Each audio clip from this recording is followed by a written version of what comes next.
Bonjour à toutes et à tous, bienvenue dans cette édition. On revient ensemble sur l'actualité de la semaine, tout ce qui s'est passé près de chez vous.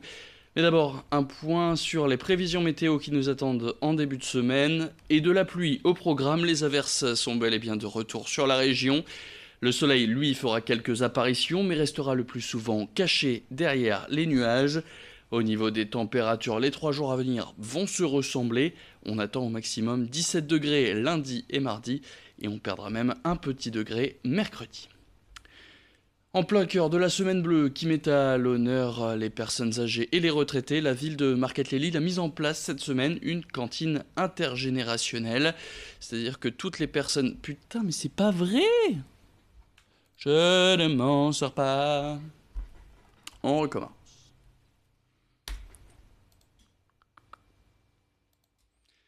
Bonjour à toutes et à tous, bienvenue dans cette édition. On revient ensemble sur l'actualité de cette semaine, tout ce qui s'est passé près de chez vous.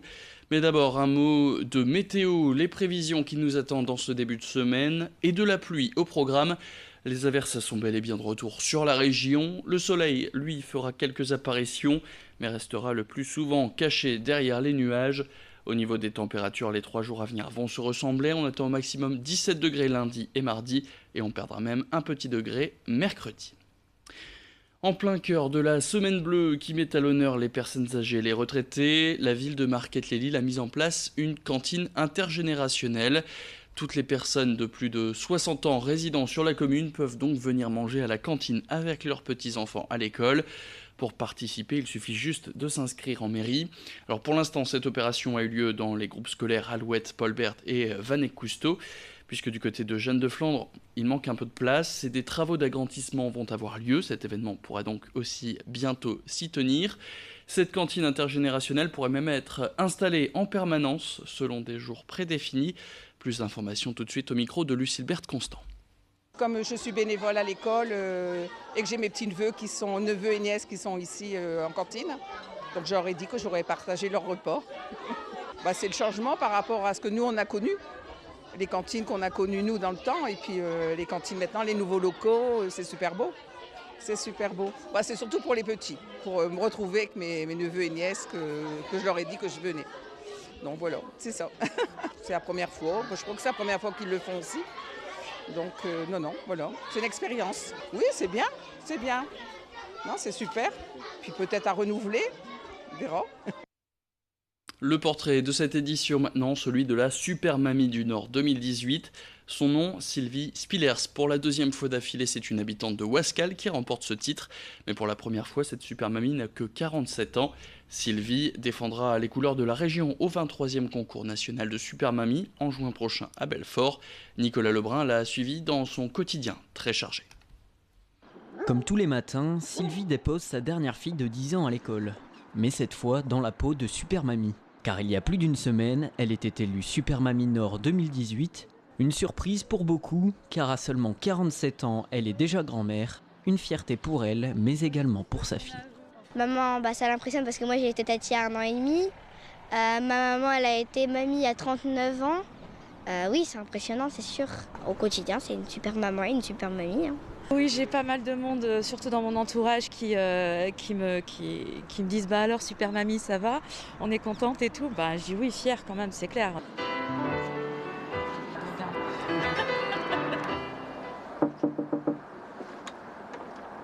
Coucou, ça va, je te dérange pas? Non.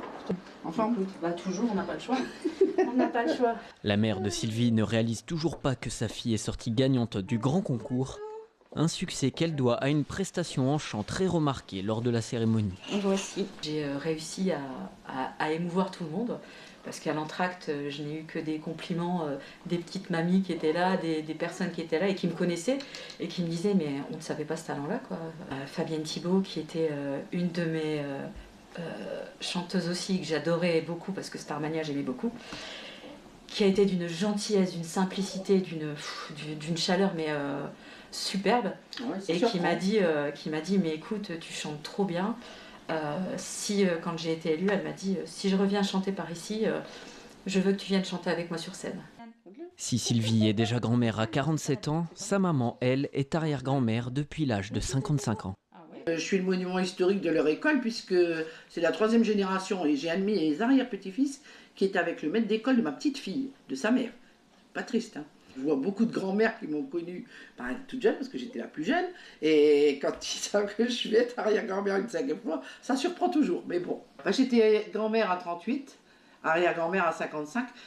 Ça a été, alors une petite anecdote, c'était une vie qui partait et une vie qui arrivait.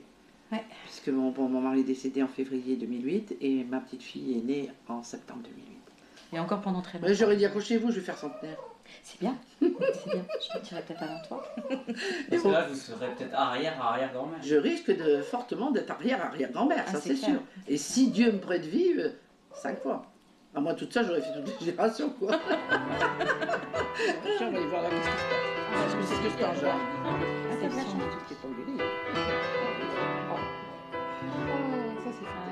C'était cette semaine de nouveaux véhicules pour les pompiers du Nord, 43 précisément, des véhicules légers mais aussi des engins nouvelle génération qui vont permettre aux pompiers des interventions plus efficaces et plus sécurisées. Coût de l'investissement 2 millions d'euros financés par le département qui prévoit pour l'année 2018 99 nouveaux véhicules de secours, soit un plan de plus de 5 millions d'euros. Véhicules qui sont désormais dispatchés dans les 114 centres de secours du Nord. Idil Gunay était sur place pour nous cette semaine. Il y a une analyse qui est faite par le pôle opération qui va avec le pôle technique vérifier quels sont les engins les plus âgés, donc qui nécessitent un roulement, et ensuite le pôle opération va décider de l'endroit où ces véhicules sont les plus adaptés en termes d'implantation. C'est un plan qui est important et qui est à l'aune de la taille du département du Nord, du SDIS du Nord, qui est un SDIS à une forte activité opérationnelle et qui nécessite des moyens renouvelés régulièrement et adaptés aux risques auxquels nous sommes confrontés. Donc on a un budget qui est voté par nos élus du conseil d'administration et qui accepte le plan d'équipement. Donc chaque année, on prévoit de l'acquisition de nouveaux matériels et on remplace ceux qui sont déjà en service. Et puis on termine cette édition en parlant gastronomie. Peut-être allez-vous profiter du week-end pour aller cueillir des champignons. Il va falloir vous armer de patience puisque la récolte sera moins bonne que l'année dernière. Pourquoi ? La réponse tout de suite avec Xavier Silly. C'est reparti pour la saison des champignons, ce début du mois d'octobre, mais cette année, malheureusement, vous aurez beau écarter les feuillages ou encore soulever les branches mortes, votre panier aura du mal à se remplir. La saison est des plus mauvaises, c'est ce que disent en tout cas les experts. Dans les Hauts-de-France, comme dans d'autres régions, justement, l'été a été très sec et les nappes phréatiques se sont vidées tout simplement. Et quand la terre n'est pas assez humide, eh bien le résultat est là, les champignons ne poussent pas. C'est la faute donc au climat qui est de plus en plus chaud, mais aussi aux pesticides et autres produits chimiques qui perturbent aujourd'hui la pousse des champignons.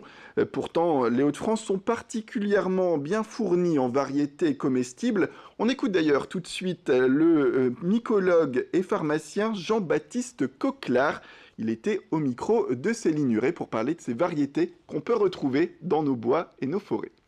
Le meilleur, bien sûr, c'est le cèpe de Bordeaux, qui est très recherché, mais on a aussi différentes russules, la manite rougissante, on a vu les laquaires, on a le meunier, on a des choses, une multitude donc une trentaine d'espèces comestibles intéressantes.